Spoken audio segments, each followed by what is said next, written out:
barusan habis kelas atau bagaimana? Tadi habis kelas terus ke kantin dulu baru kesini. Sebelumnya kita belum saling kenal ya Mbak ya. Iya. Boleh Mbaknya perkenalan terlebih dahulu. Nama saya Zarian Orasi, biasa dipanggil Ayah.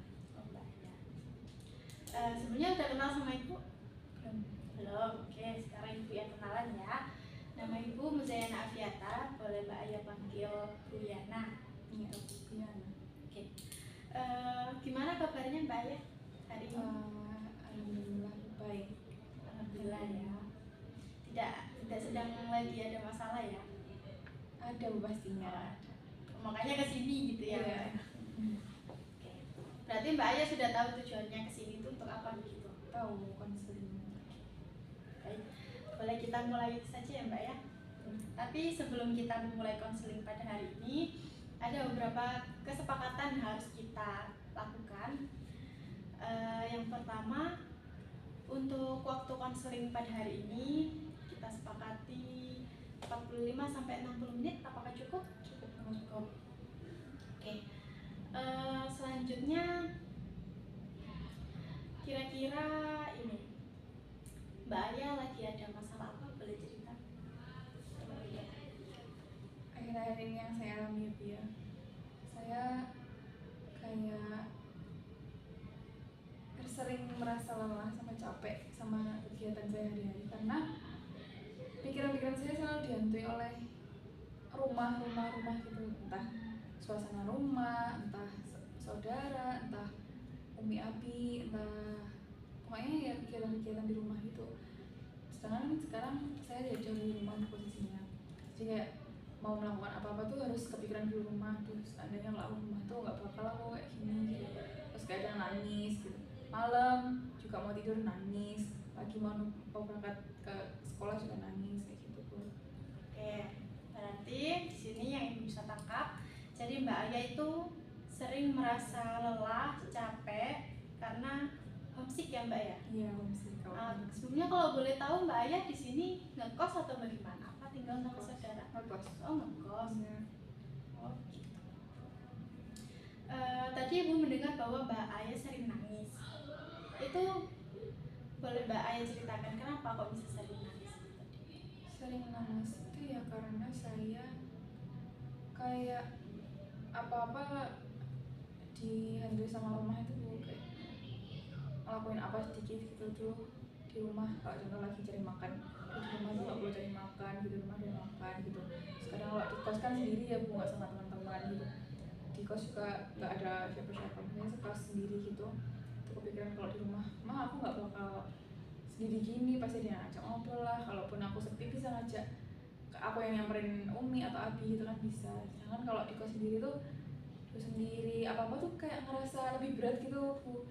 Terus habis itu kayak mau nugas juga, pokoknya tuh saya sekolah waktu dulu masih belum merantau gini, saya ngerasa fun aja, kayak baik-baik aja gitu semua tuh. Ngelakuin sekolah pun happy gitu. Sekarang kayak pulang sekolah aja capek gitu rasanya, padahal ya sama aja sebenarnya, cuman kan jauh dari orang tua, jauh dari rumah gitu. Jadi kayak apa-apa sedikit gitu kepikirannya di rumah kayak gini, kenapa kalau di rumah seandainya di rumah kayak gini, seandainya di orang tua kayak gini gitu.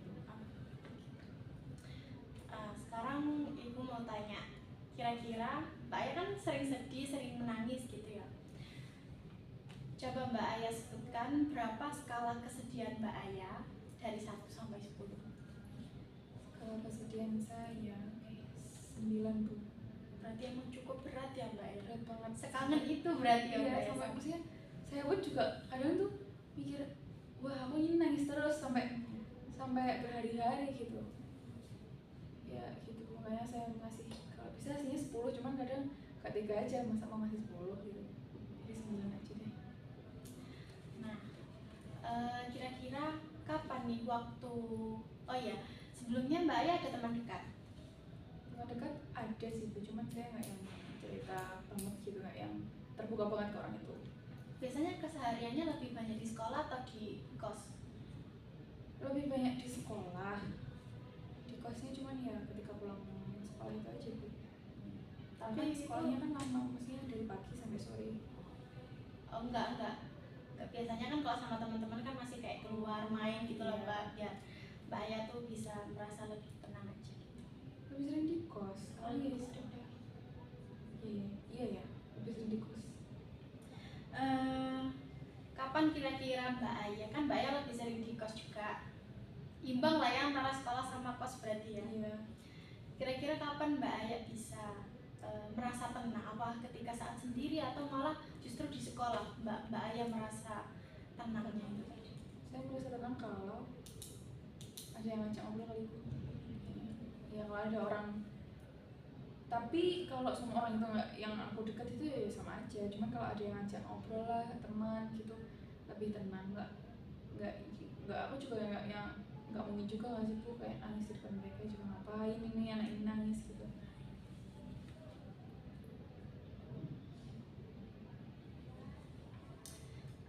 Berarti memang Mbak Aya itu merasa lebih tenang itu ketika memang ada temannya gitu ya Pak. Iya. Kalau memang sudah lagi keadaan sendiri itu baru pikiran-pikiran yang tadi itu terus mengganggu Mbak Aya gitu. Kemudian apakah pernah, maksudnya Mbak Aya tidak sering ini nangisnya? Saya sering ini pernah. Boleh Mbak Aya ceritakan bagaimana keadaan Mbak Aya pada saat itu? Saat itu saya lagi disibukkan sama kegiatan sekolah yang saya ikut.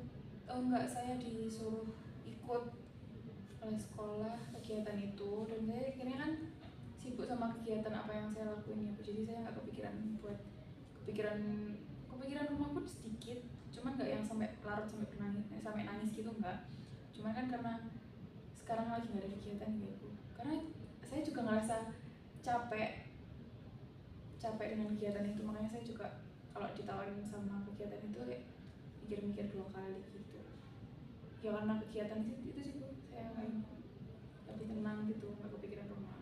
Untuk saat ini berarti nggak ada kayak kegiatan ekskul lagi? Nggak ada, Emang fokus cuman buat sekolah aja. sekolah doang. Iya.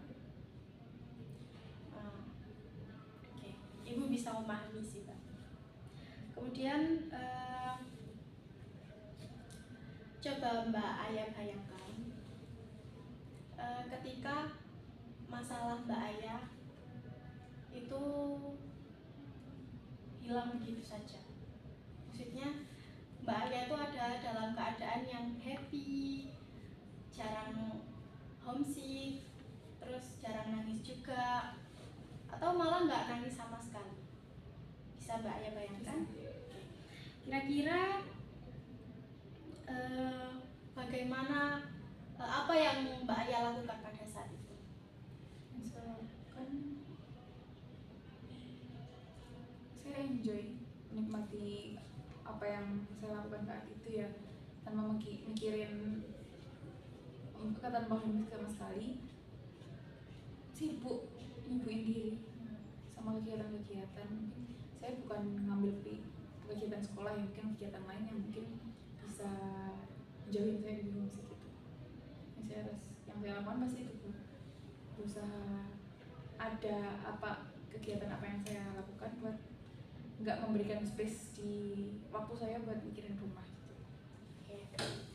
Sekarang berdasarkan bayangan yang Mbak Aya tadi ucapkan, kira-kira ada rencana nggak? Apakah rencana Mbak Aya itu sama dengan yang Mbak Aya bayangkan tadi? Rencana untuk kedepannya biar Mbak Aya itu bisa lebih enjoy dan jarang nangis, jarang overthinking seperti itu. Rencana saya buat nanti gitu. Iya, buat kedepannya ini biar Mbak Aya bisa mengurangi emosi-emosi tadi itu. Sibuk sama kegiatan-kegiatan, iya, nyibuin diri. Mungkin mencari kegiatan bukan yang harus di-invite sekolah dulu, tapi kayak searching kegiatan apa yang mau tak lakuin biar aku juga nggak bosan kan. Soalnya percuma ya tuh kayak ngelakuin nyibuin diri, cuman aku bosan sama kegiatan itu. Bakal tetap ada space buat aku mikirin musik gitu deh. Jadi kayaknya aku bakal cari kegiatan yang aku sukai. Berarti Mbak Aya sudah tahu nih ya berarti ya. Oke. Setelah ini karena waktu kita juga udah hampir habis ya Mbak, Ibu mau memberi tugas kepada Mbak Aya. setelah ini sampai pertemuan sesi selanjutnya, nanti kita akan bertemu kembali. Itu coba Mbak Aya terapin rencana-rencana Mbak Aya tadi dengan menyibukkan diri. Nah, terus di pertemuan selanjutnya boleh Mbak Aya ceritakan apakah ada perubahan-perubahan atau progres yang terjadi pada diri Mbak Aya. Ya, Bu. Oke, sampai sini bisa dipahami ya Mbak ya? Bisa.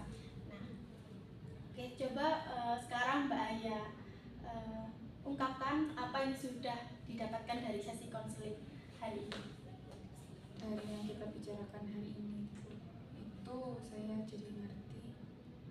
Sebenarnya saya pernah ada di fase dimana saya tuh nggak mikirin rumah dan saya nggak nangisan dengan nyibuin diri. Saya juga baru sadar kalau ternyata di saat itu saya nggak nangisan.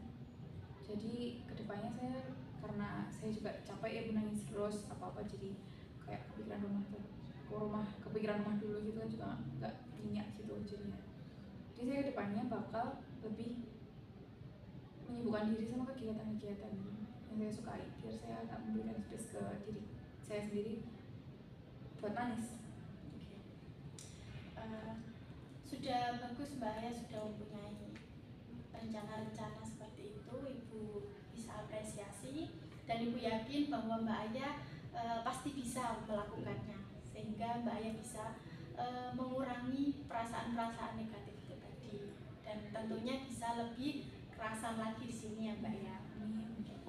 Baik, karena waktu konseling kita juga sudah habis, Ibu tutup sesi konseling pada hari ini. Oh iya, sebelumnya untuk pertemuan sesi konseling selanjutnya, bagaimana kita sesuaikan jadwal terlebih dahulu Mbak ya? Kira-kira kapan enaknya? Boleh di jam yang sama aja, Bu, hari yang sama juga. Oke, baik. Ya udah, terima kasih Mbak Aya sudah mau datang untuk konseling kepada Ibu hari ini. Iya, Bu. Makasih juga ya, Bu. Oke, terima kasih Iya. ya. Makasih, Bu. Assalamualaikum.